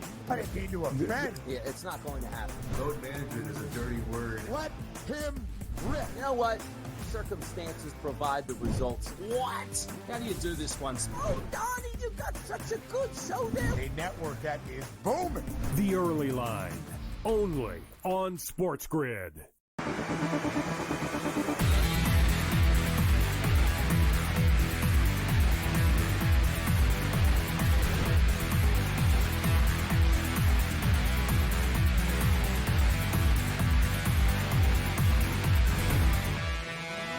And we have a kneel-down situation in Tampa, 27-19. It looks like the Bucs are going to get the win. Spencer Rattler's fourth down throw, incomplete. He was attempting, I don't know that he had him. He overthrew him just high on the throw. And Baker will take a couple of kneel downs here if the Saints elect to call a timeout. But, all right, Darren Rizzi's team, to his credit, played pretty hard right to the end, and the Bucs are going to win the NFC South. The Atlanta Falcons will now know that they are playing in an overtime that means nothing unless they are playing for a winning record. That's really all it means at this point because they are eliminated from the playoffs, and the NFC playoffs are set. It will be – no, that's not right. Tonight we'll set them all. The Vikings and Lions have to play tonight. But I'll give you the seeding. 7-seed Packers, 6-seed Commanders, 5-seed will be the loser of tonight's game between the Vikings and the Lions. The 4-seed will be it can still be the Bucs, but the Rams are resting everybody against the Seahawks. So if the Rams lose, they are the 4-seed. The Bucs are the 3-seed. The Eagles are locked into the 2-seed, and then the winner of tonight's game is the 1-seed. In the AFC, we know that the Chiefs are the 1-seed. The Bills are the 2-seed. Despite losing today, it meant nothing. The 3-seed is the Ravens. The 4-seed is the Texans. The 7-seed is the Broncos if they win. Miami if the Broncos lose. And they win. If the Dolphins win and the Broncos lose, it's Miami. And if the Broncos and the Dolphins lose, Cincinnati is your 7-seed. The 5 and the 6 seed are the Steelers and the Chargers. If the Chargers win, they are the 5 seed. The Chargers lose. You're not the Steelers going to believe this, are Mike. the 5 seed. What happened? Mike, they just ran. It was fourth down for New Orleans. They turned it over. And they ran a play to get Mike Evans his catches and yards. His record. Wow. Wow. How long was that throw? 8 yards. That's why Liam Cohen and Todd Bowles were huddling after that. That's Correct. pretty cool. All right. I don't know if the Saints are going to be happy about it, but Mike Evans finished with 89 yards on the day. Yep, and that's what he needed. Pretty cool. He needed Baker, 84, 21 I to 32, believe, right? 220. Yeah, he Or needed 85. 85 or 86. He had 915 going into today, so he needed 85. All right, all the 1 o'clock games are done. What happened with that? What happened with the Colts and the Jags there? Did the Jags fall incomplete? Oh, it's it just ended. Thank God. It was a field goal by 26-23, Indy. Yeah, and then they turned it over Mac Jones when they had the ball. So got it. 7 for 103 for Brian Thomas. If you had some Brian Thomas props, hopefully you jumped in with me. I did have him for an anytime touchdown, but I'll take the other ones that he had go on there. Big day for Brian Thomas. Really all him today. So 26-23 final. Everything final now except this meaningless overtime game. Obviously 38-38, one of the higher scoring games of the entire season. I'm trying to think if we had any higher scoring than this. The Steelers-Bengals game was 44-38. Did we have anything higher scoring than that this season, Joe? I think that's it. I don't think so. So this one could beat it. And we are kicking off with all the 4 o'clock games will kick off right now. Go ahead. Yep. I think the Baltimore-Cincinnati game, that wild shootout, 35-34. What was that? That was 35-34. Was it? Yeah. Yeah. So. That's it. That's no, the right. Bills-Rams. Yep. Bills-Rams. Bills-Lions was 48-42. All right. So. Yes. There you go. All right. So I think that's it. What was the Bills-Rams? 44-38 maybe? That one? All right. Yep. So. That was huge, too. Right. So, all right. So 48-42 Lions-Bills, the highest scoring game. You could get there here. You keep 41 and 48. All right. They're not going to beat it, but they'll come close. One of the highest scoring games of the year, nonetheless. All right, folks. We got the 4 o'clock games kicking off. They all kick off at 4:25. Chiefs, Broncos laying 10.5 in Denver. Raiders in Las Vegas. They are getting 6.5 from the Chargers. 42.5 is that total. The Broncos Chiefs total 40.5. Seahawks, Rams resting everybody. Probably going to be the 4 seed. They are getting 7 at home. 38.5 total. Dolphins in New York, just a few miles away from where I am in Manhattan. The Dolphins are getting 1.5 on the road. It's freezing cold out. Dolphins have been historically terrible, as evidenced by their performance in Green Bay a few weeks ago, 39.5. And then the Niners and Cardinals. Cardinals laying 4.5, total of 42.5. And there you have it. Vikings-Lions tonight. I'm sure you'll all be watching. If you're watching me or listening to me, I know you're a football fan enough to be watching the Vikings and the Lions, where the Lions are laying 2.5 points. 56.5 is the total. I want to say thank you to everybody. We'll continue through the playoffs, but thank you on a tremendous regular season to my partner in crime here, Joe Rainieri, Frank Bartunik, our producer, Jake Rossino, our technical director, Pat Foster, our executive producer, and Vin Buscetta on graphics. Thanks to Tom Vecchio for the halftime show, to Dave Sharapan, our normal guest during the 1 o'clock hour East Coast Feel Better. He's not a little under the weather today. We hope to see him next week. Feel better, Dave. So, with a minute to go, Rainieri, the floor is yours, buddy. Listen, I think tonight's game is going to be very telling. I'm looking forward to that one there, and I do think it'll probably be as entertaining as this Carolina-Atlanta game. There's nothing that means more than getting a week off next week, the number 1 seed, and making sure that the road to the Super Bowl comes through your place. There is a lot at stake here tonight for these two teams. Yeah, really unbelievable that the last game of the year, of the regular season, comes down to this. Yep. Crazy. Right, so Falcons, we one of the rare instances where we don't get out before all the 1 o'clock games are over, but the Panthers are trying to get it done here against the Falcons. Congrats to the Bucs. NFC South champs did it in exciting, dramatic fashion. Next crew is up next for In-Game Live. We'll see you next week.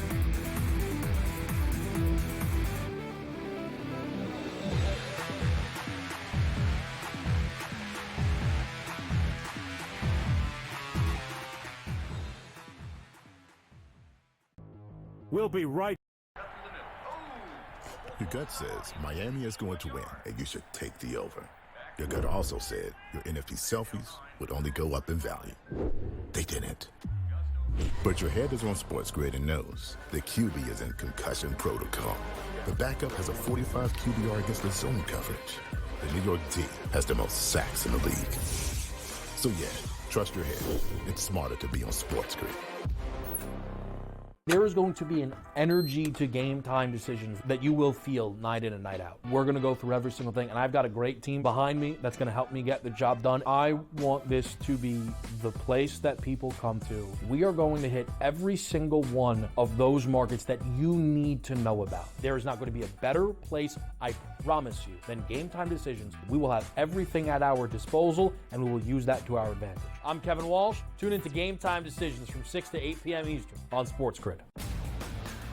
Carlos Alcaraz has won the last 2 Grand Slam titles at the French Open on the clay and at Wimbledon earlier this summer. He enters as the favorite. You have a bunch of depth there. Francis Tiafoe, Ben Shelton, they will likely play in round 3. The winner would play Djokovic most likely, which would be an incredible match. I like Ben Shelton as a sleeper. If Djokovic is hurt, you never know. I think Shelton could actually be the guy that gets hot. The conditions favor him. The early line, only on SportsGrid. The sharpest football contest show in the land, the Las Vegas Football Contest Show, focuses on Circa Sports Million, Circa Survivor, and the Westgate Super Contest, handicapping the games and releasing our contest picks every week of the season. With 2 former Super Contest winners, Brady Cannon and James Salinas, a former NFL player, Mike Pritchard, and over $1 million in contest prize money won combined, the Las Vegas Football Contest Show will have you prepared this season like...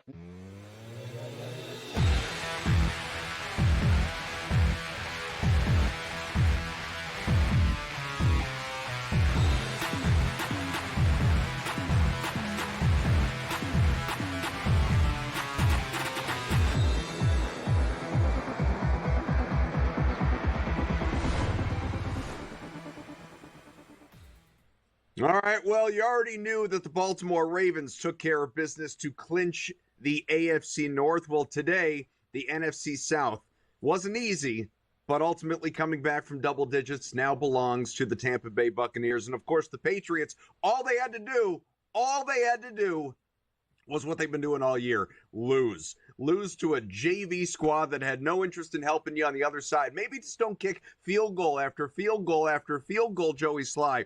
But Gerard Mayo potentially on the way out the door as soon as Black Monday tomorrow morning, and the Patriots managed to knock off the Buffalo Bills, which cost them the number 1 overall pick in the draft. That means the Tennessee Titans, who did their jobs, lost. You are on the clock. It has been a wild, incentive-filled Week 18, a busy Sunday, and it's not even close to over. We have 5 games in the late window starting momentarily. We also have the most important game of the entire weekend tonight. Sunday Night Football between the Lions and the Vikings doesn't only decide, obviously, the NFC North, it decides the first round bye in the NFC. But let's get into same game parlays.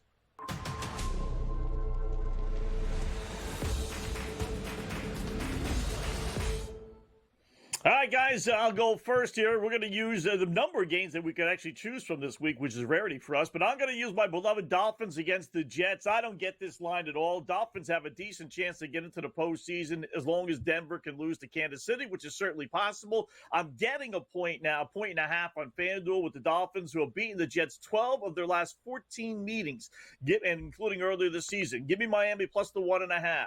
Going to use a couple of props here. Let's go with Ty Hill, 60-plus yards receiving at plus 146. Why? Because he needs 61 for 1,000 this season, which is a low number for him, but still a goal. Let me go with Devon Achane, 50 yards rushing for the Dolphins. He's been the number 1 back left for a long time now for Miami. I think he gets that. And then we'll throw in, Joe, an Aaron Rodgers touchdown pass, minus 410. Why? Because he's sitting on 499 for his career. This could very well be his last game in the NFL. Certainly he wants to get to 500. I think he gets at least 1 touchdown pass today. Add it all up, and you got yourself a nice plus 735 SGP same-game parlay. What about you?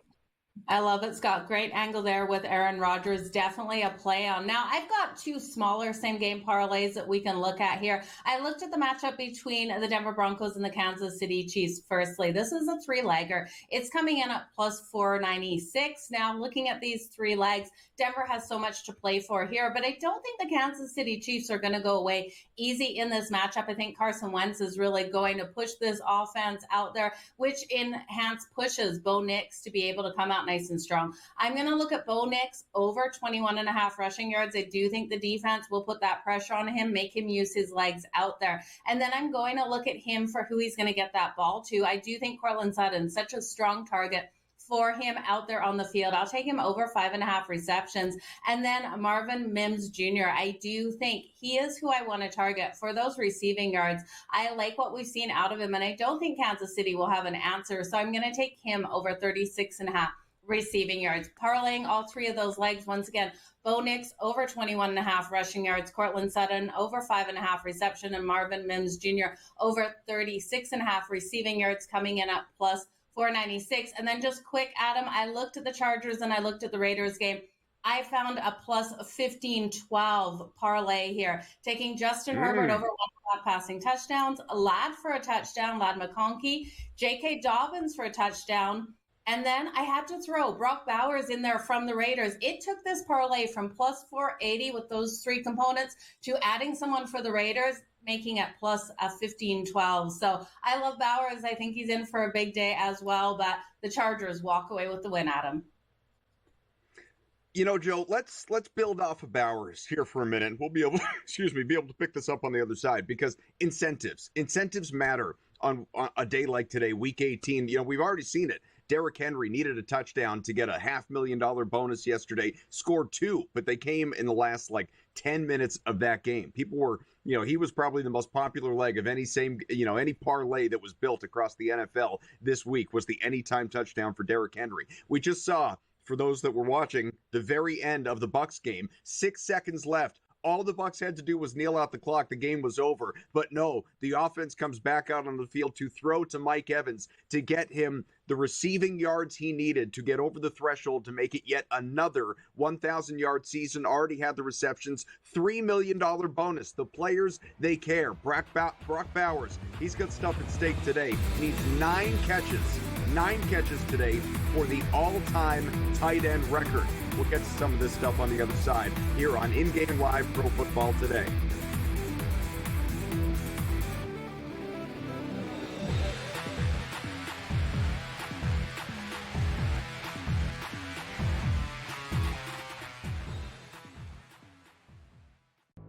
We'll be right back.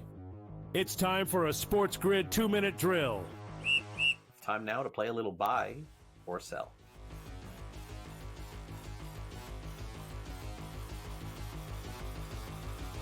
The Kansas City Chiefs, George, will win their 3rd straight Super Bowl. Are you buying or selling? They do seem to be hitting their stride. All right, they get now, 3.5 weeks off here, get everybody healthy. Mahomes the ankle, Kelsey gets the rest. Chris Jones, who missed that game on Christmas, now he gets the rest of it. He's an extremely important part of that defense.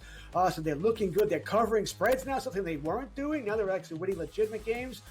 That being said, that offensive line is still bad. All right, and I think there'll be teams that take advantage of that. No, I'm selling. I'm selling here. I don't even care if I believe this or not. I'm selling. I do not want to see this. I do not want to see the Chiefs win again. This has not been a fun year watching them. They've gotten lucky. They've gotten some calls. No, please no. Jamar Chase will win the receiving triple crown this season. Yards, receptions, and touchdowns. George, you going to buy or sell this? I'm going to sell this. I'm going to say, listen, he's great. He's going to have a lot of great numbers here, but I'm going to say no, he won't get the receiver crown. Maybe 2 out of 3. He'll just miss. He'll do a little Aaron Judge. Won't get the average.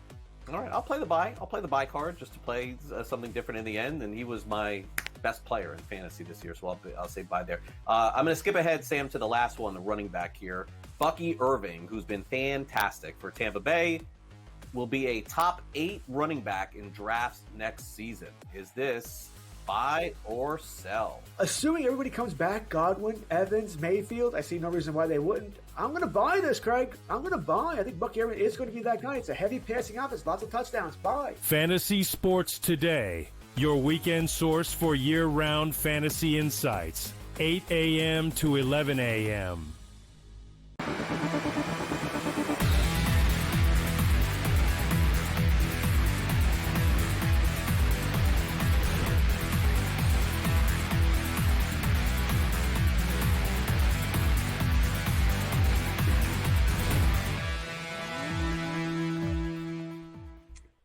Scoring coming fast and furious. Adam Kaufman with Scott Wetzel, Joe Madden here on In-Game Live Pro Football Game Day on Sports Grid. It's smarter to be on Sports Grid. Hopefully you will feel the same way. Probably helps if we help make you some money. You already heard the SGPs, same game parlays for this afternoon slate across the NFL. Now, we'll continue to keep you posted on, any offense that we're getting in these games. And just a quick look in right now. Broncos, courtesy of a Marvin Mims touchdown, already up 7-0 at home against the Chiefs. Only took about 3 minutes to get on the board. Again, the Broncos win, you're in, obviously. And the Chiefs, a reminder for anyone that doesn't know, are playing nobody. I mean, it's Carson Wentz, but, whether it's Mahomes, Kelsey, Pacheco, Worthy, Chris Jones, like you name it, these guys are not playing. Chargers, Raiders, scoreless. Seahawks, Rams, same deal. Dolphins had to settle for a field goal, but they are up 3-0 in the Meadowlands against the Jets in what could be, and then Narrative Street, what could be the final NFL game for Aaron Rodgers. So will he ball out today? He certainly didn't last week when he benched himself. Jets will get the ball here with about 12 minutes to go in the opening quarter. And San Francisco, a field goal early on, only took about 2 minutes. 3-0, Niners on top at the Cardinals. Remember, Josh Dobbs, not Brock Purdy, under center today for San Fran. But, guys, just before the break, I was talking about the incentives. Obviously, it's not as though the books don't know. It's not as though this stuff isn't well cataloged across social media and a bevy of websites. Everybody came into today on both sides of this thing, athletes included, well aware of what needed to be achieved for financial gain or milestone notes. Like even, Devontae Adams is 25 receiving yards away from 1,000 on the year, or DK Metcalf is about 60 yards away from 1,000 receiving yards, all this stuff. But Brock Bowers needs 9 receptions today for the Raiders to get the all-time, not rookie, all-time tight end receiving record for, again, receptions specifically, Joe. Does this come into your handicap when you're betting on these games here in Week 18? Yeah, absolutely. Because you look at Brock Bauer all season, Adam, and it's not like he's a player that is just, in reaching distance. He is, but he's also a player that we've been betting on week in and week out. He's been someone that has been making our card because he has been so strong out there. So looking at him again out here, we do have an injury actually in the San Francisco game. We have a 49er leaving the field. So just wanted to update you guys on that. Didn't see exactly who it was. He was carted off, but I think it's Guerrero again, the running back. Okay. Oh, that's a loss for them, that's for sure. So, but looking at Bowers, I would look at his receptions to the over. Now, this is high today, Adam, at 7.5, starting to lose value, -106 right before the game kicked off here. And you were getting that for plus money over the 7.5. But I think he almost goes double digits today. He's going to come out so nice and strong. And if any player is going to go off against the Chargers, it's Brock Bowers here, Scott. Yeah, here are some of the ones. The main thing is you try and bet the over on these guys. No one's betting the unders, right? So you bet the over on these guys who have incentives, whose numbers are close to what their real number for the game is, right? You don't bet Brock Bowers over, if his over-under is 6.5 and he needs 9 because, you could end up losing that. Sure. You got to get it where the number is similar. So I actually got a list. If you guys want to, you can still get these bets in. And none of these are absolutely guaranteed, but Calais Campbell for the Dolphins needs 1 sack for a $300,000 bonus. Pretty good. Aaron Rodgers is sitting at $499. If you can get him at 1 touchdown pass, for 500 for his career, he wants to get to 500. So first and goal for the Jets, they're going to be throwing the ball 4 times. Tyreek Hill's number is 60. He needs 61 yards for 1,000, which for him is not that big a deal, but for this season it is. DK Metcalf, you mentioned it, Adam, needs 61 yards for 1,000.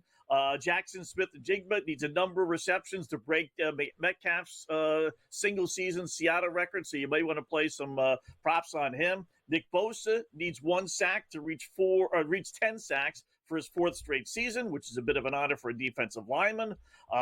Juwan Jennings for San Francisco needs 77 yards for 1,000. So his number would be lower, I would think, than that when you play with the boys in Vegas. So that's the key. Are all these guys going to hit their numbers? No. I will say this about Bowers, though. Now that the Chargers kind of control their own destiny, with Pittsburgh losing yesterday, they can't fool around and say, all right, you know what? We got nothing on the game. Let's triple team Bowers. Let's make sure he doesn't get his record, right? They really can't do that. They got to play this straight. He's got to get more attention anyway. I don't know if I would bet like 9 receptions is a lot, unless they're getting blown out and they just say, we're going to throw you the ball 3 straight times. You take 1 yard across the line of scrimmage. But these teams can, as we saw, with Tampa Bay, they can make an effort to actually get these guys their money. It's kind of weird, because the head coach is costing the owner money. I don't know how that sits well. After the game, when the owner is meeting with the head coach, he's like, "Hey, dope, you cost me $2 million today because you made sure Brock Bowers got 10 receptions or 9 receptions." So, but don't forget Geno Smith. Geno Smith in for Big Dave. He hits everything as well, you guys. Geno's got a bunch of them as well. Yeah. But his are more modest. So Geno Smith, for instance, here's the baseline one. If you want to jump in on Seattle on a parlay, and I don't know what the odds are, we'd have to build it out. But Geno needs 186 passing yards entering the day and a Seattle win. Needs that combo for $2 million, which is not nothing. That is not nothing. And so if you want to look to, his passing number is going to be higher than that, though. See, that's what I mean. Like he could get that. And you might not win your bet because the number is 230. You got to get it where the number that the boys in Vegas have is less than what the player needs.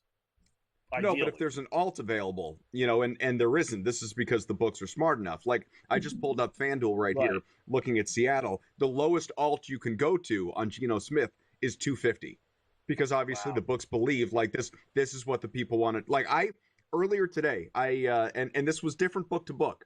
I was betting on Caesars, and I was able to get Mike Evans at, I don't remember what it was, 70 or 80 plus, something like that. I went on to FanDuel. Remember, he entered the day needing, I think it was 85 yards, 87 yards to get to that 1,000. The lowest number you could bet Mike Evans on an alt, and week to week, this is generally 40, let's say, for a guy like Mike Evans. The lowest number you could play Mike Evans at was 90.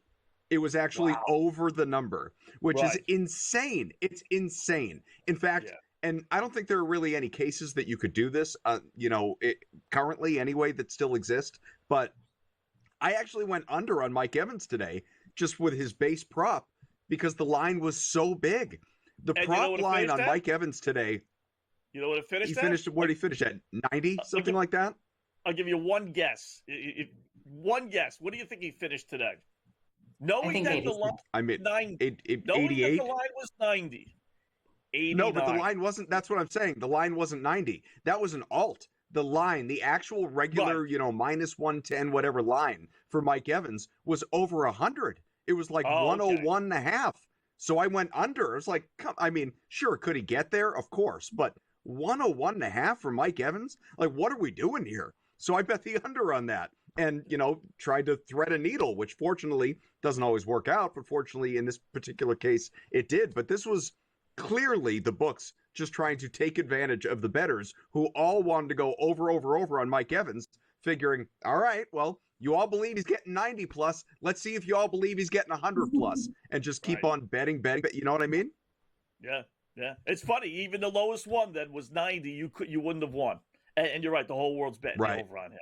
But I remember this last year, guys. I did this last year, looked at some of these props, and I remember somehow or another no props being posted in these Week 18 games. At least this year, some sites did have some. But I kind of remember that last year that nobody had anything last year. Yeah, a lot of stuff wasn't there until shortly before kickoff.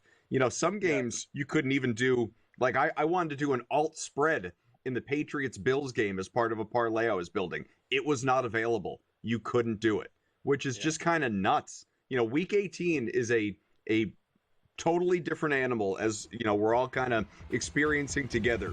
Broncos continue to lead 7-0 and have the ball, looking for more. We got a couple of three-point leads, the Dolphins who have the ball back now, and the Niners at Arizona. We'll be back.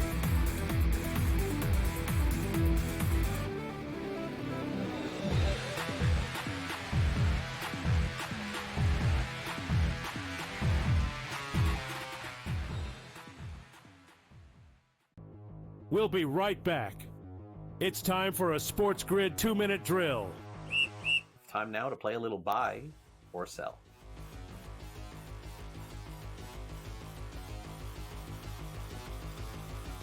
The Kansas City Chiefs, George, will win their third straight Super Bowl. Are you buying or selling? They do seem to be hitting their stride. All right, they get now, 3.5 weeks off here, get everybody healthy. Mahomes to the ankle, Kelsey gets the rest. Chris Jones, who missed that game on Christmas, now he gets the rest of it. He's an extremely important part of that defense. So they're looking good. They're covering spreads now, something they weren't doing. Now they're actually winning legitimate games. That being said, that offensive line is still bad. All right, and I think there'll be teams that take advantage of that. No, I'm selling. I'm selling here. I don't even care if I believe this or not. I'm selling. I do not want to see this. I do not want to see the Chiefs win again. This has not been a fun year watching them. They've gotten lucky. They've gotten some calls. No, please no. Jamar Chase will win the receiving triple crown this season. Yards, receptions, and touchdowns. George, you going to buy or sell this? I'm going to sell this. I'm going to say he's great. He's going to have a lot of great numbers here, but I'm going to say no, he won't get the receiver crown. Maybe 2 out of 3. He'll just miss. He'll do a little Aaron Judge. He won't get the average. All right, I'll play the buy. I'll play the buy card just to play something different in the end, and he was my best player in fantasy this year, so I'll say buy there. I'm going to skip ahead, Sam, to the last one, the running back here.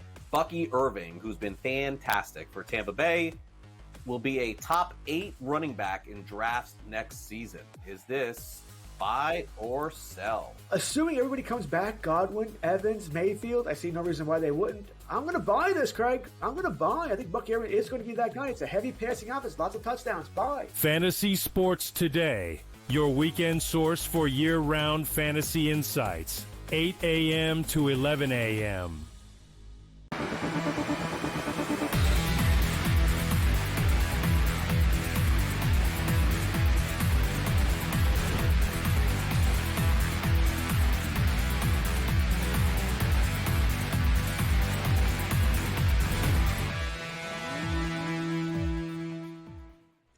IGL Pro Football Game Day here on the grid with Scott Joe. I am Adam. Broncos, as mentioned, lead 7-0. They are driving 1st and 10 at the Denver 40. Already ahead a touchdown and looking for more, a little more than midway through the opening quarter. As we know, guys, despite what the Bengals did yesterday just to keep their season alive maybe another 24 hours, this right here, a must-win for the Broncos. You win, you're in. You clinch that final wild card spot in the AFC. The Chiefs playing no one. They do not care even a little bit how this game plays out, kind of for different reasons, Patriots, Bills vibes, except the Bills consciously, I think, wanted to hurt New England and not allow them to get that number 1 pick. But as we look at the live line, so Denver is now in the red zone, 1st and 10 at the KC 13. We are looking at a live line, which, again, pregame, 10.5. Now, 19.5, Joe, the Broncos are laying here, and a total of 44.5. Do you believe Kansas City, not that it needs to, has to, or in any way is motivated to? Do you think the Chiefs put up any sort of fight today? Or would you actually like the Broncos to, a la the Ravens, win by 20+?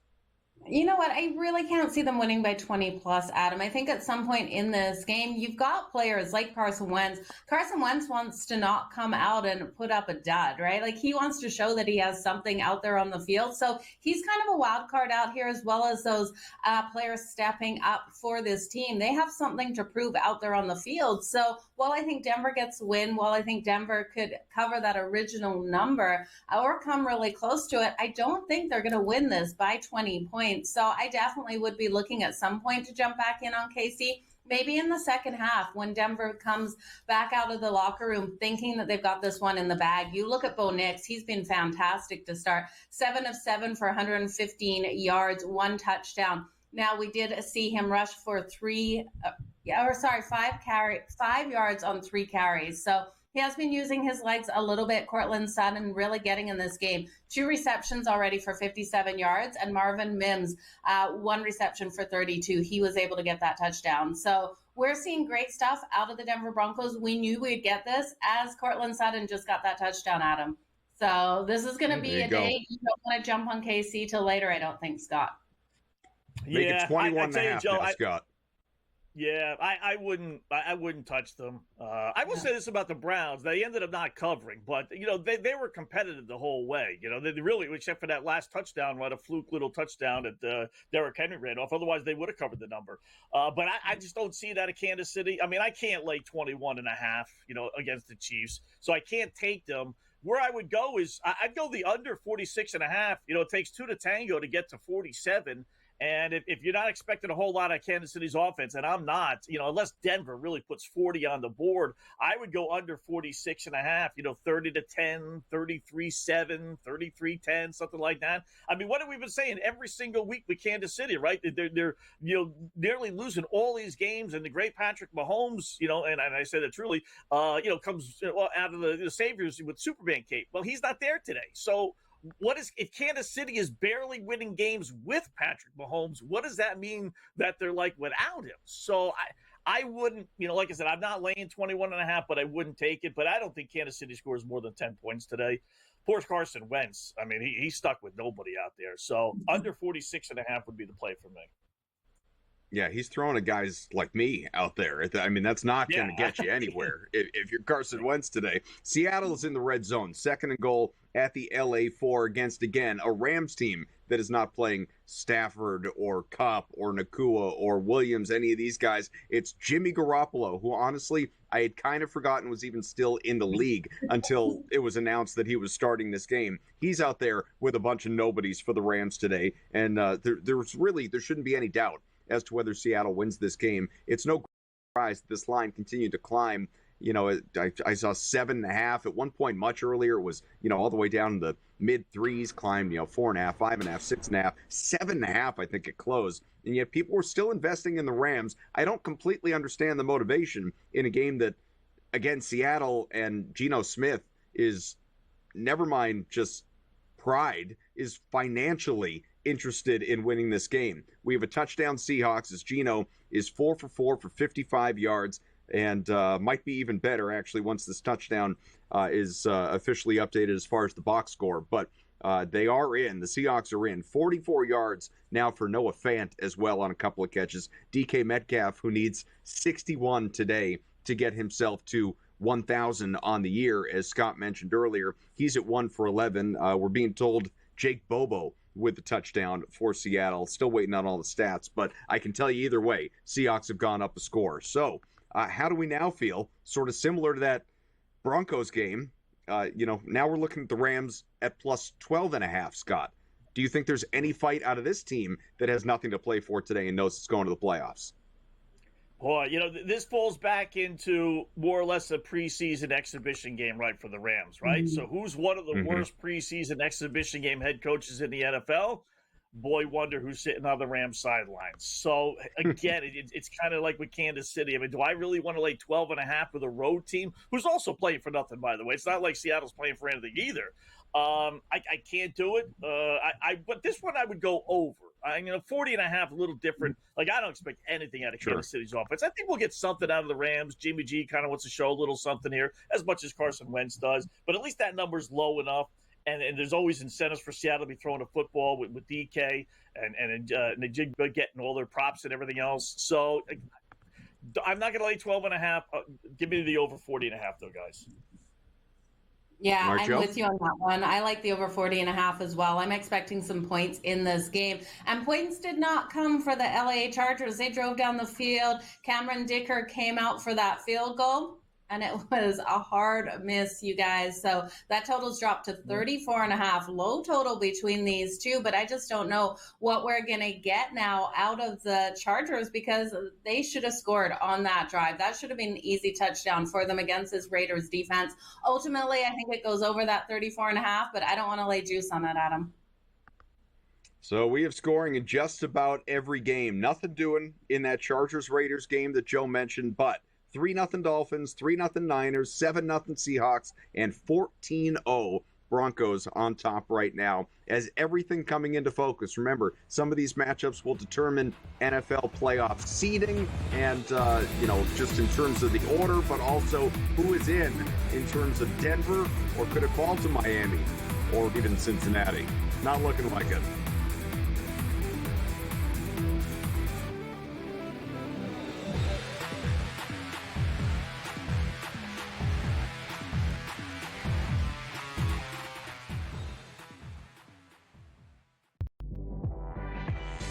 They let the guy run the practice and leave the building, have a press conference, and then you fire him on a cell phone call while he's in the car. Shame on you, Sacramento. You haven't been good since Chris Webber, White Chocolate, Lottie Divac, Corliss Big Nasty Williamson, and obviously Rick Alleman as a coach. No one wonder why you've been a joke for the last quarter century. Betting above the rim.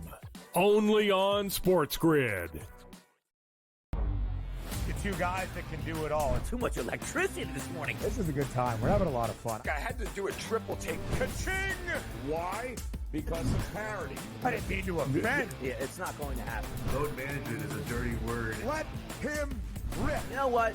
Circumstances provide the results. What? How do you do this one? Oh, Donnie, you got such a good show there. A network that is booming. The Early Line. Only on Sports Grid. Your gut says Miami is going to win, and you should take the over. Your gut also said your NFT selfies would only go up in value. They didn't. But your head is on Sports Grid and knows the QB is in concussion protocol. The backup has a 45 QBR against the zone coverage. The New York D has the most sacks in the league. So yeah, trust your head. It's smarter to be on Sports Grid.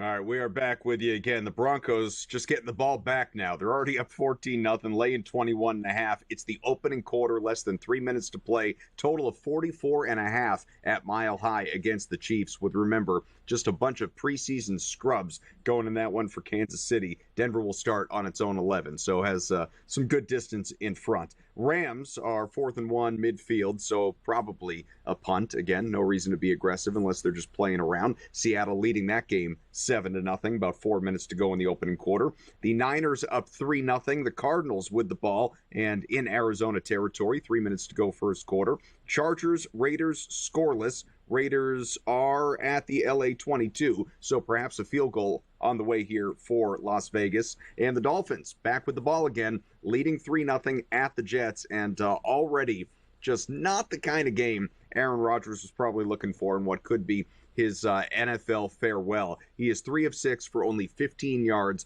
with about 5 minutes to go in the first quarter. That includes an interception. Davante Adams needs 25 yards today to get to 1,000 on the year. Has one catch for -1 yard. So let me start again. Davante Adams needs 26 yards today to get himself to 1,000 on the season. Guys, anything, Joe, I'll start with you, across these 5 games happening right now that has your eye, whether it's a player prop, I know we typically will look at those when games go to halftime, or obviously live spreads and totals.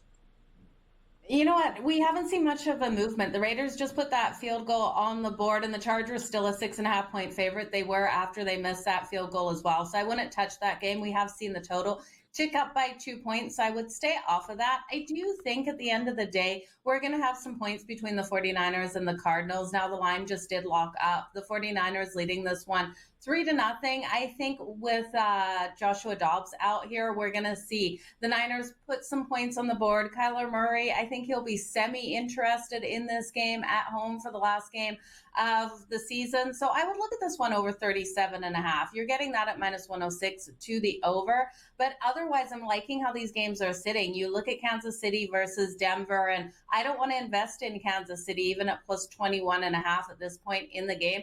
I think if this number gets out of control at some point, we might see Kansas City jump back into it, but it's just not a bet I want to really go to. And same with the LA Rams. The LA Rams not coming out here showing much. I'd look at those player props. I'd look at Geno Smith still. I know he doesn't need to go over his huge number here of 251.5 that the books have it. He's got 59, but I still think he has a big day. I think he has something to prove. I think these quarterbacks like to come out and show what they have out there on the field. You can't deny, though, that Geno Smith throws those interceptions. That's just not off. Oh, there it is. It just popped up. Plus 174 for the interception if you think it's coming by the Rams today, Scott. Ooh, okay. I like that. You know what? I thought that would be minus, not plus. So anything on the positive side, I would take that. I tell you, I'm willing to throw a little flyer, Joe. You're not going to like this, but I'm willing to throw a little flyer on the Raiders. They're up 3-0. The line is still 6.5. I would even take them plus 230 on the money line. We've seen this already today. I know the Chargers have something to play for. It seems for you as a fan, for all the Charger fans out there, they're all saying win, and we don't have to face the Ravens in the first round. We could face the Houston Texans, who aren't clearly on that same level, right? So there's something there. But we saw that with Washington today. And what did we get? We got Marcus Mariota playing the second half in a game which determined who they were going to face in the first round. So I just don't think these teams that have clinched playoff spots go into these games, which will determine their seeding, with any real kind of gusto. And they're down 3-0. I think the Raiders can win this one. They've been playing well, right? They've won a couple in a row. Antonio Pierce, first year, interim the year before, might be playing for his head coaching job. He's got these guys playing well. They haven't sent him with Bowers. I think the Raiders beat the Chargers today, or at least keep it close. I'd put a half a unit on the point spread. It's down to 5.5, and then I would put a couple shekels on the money line as well. I got a feeling they win this game, and I got a feeling Justin Herbert's not going to be playing the second half. Oh, so is this fun for you guys? Go ahead, Joe. I was just going to say, Scott and I aren't friends anymore. I guess no. Scott, I can see exactly where you are coming from in this case, because I think no matter who the Chargers face in the next round, the Texans aren't a guaranteed win, right? So you look at it and you think here, if the Raiders get up, yeah, of course, pull all of our starters, let the Raiders have the win, then prepare to take on the Ravens. Don't focus on having to come over the hill to beat the Raiders here, then to go on to face the Texans, who could still beat you. Look, obviously there's no such thing as free money. There's no guarantees in gambling, in life for that matter. That being said, everything I have seen throughout an entire season of watching the Houston Texans play football, as the kids say, I have young kids. As the kids say today, Houston, very mid, absolutely going to lose in the opening round of the playoffs. I don't care who they play.